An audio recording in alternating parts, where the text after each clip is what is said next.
শুভ সকাল। তো দেখো আজ কি রান্না করছি, বলো তো, দেখে বলো। দেখেছ? আজকে মাংস করছি। মাংসটা একটু ঝোল ঝোল করছি, কারণ আজকে শুধু মাংস ভাতই খাওয়া হবে, ঠিক আছে? তাই জন্য আমার কর্তামশাই বললো মাংস একটু ঝোল রেখো, যার কারণে একটু ঝোল ঝোল করেছি, বুঝেছো? তো এই ঝোল ঝোল মাংস কারা কারা খেতে পছন্দ করো প্লিজ কমেন্টে জানিও। আর আমি দেখো তো ঝোল ঝোল পছন্দ করি না বলে এই দেখো বাটিতে আমার জন্য আমি তুলে রেখেছি, এখন সকালবেলা খাওয়া হবে। তো মাংস প্রায় হয়ে এসছে।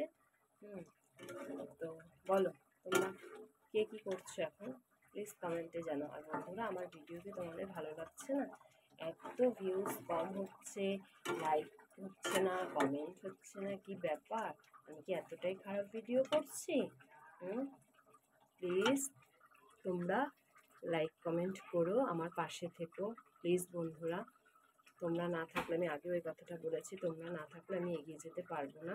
তাই বলছি আমাকে প্লিজ সাহায্য করো, ঠিক আছে, এগিয়ে যাওয়ার জন্য। তো হোক, মাংসটা হতে থাকুক, ততক্ষণ আমি ভাত রেডি করে নিই। ঠিক আছে, চলো টাটা। আর অবশ্যই জানাবে কে কে ঝোল ঝোল মাংস খেতে পছন্দ করো, ঠিক আছে? টাটা।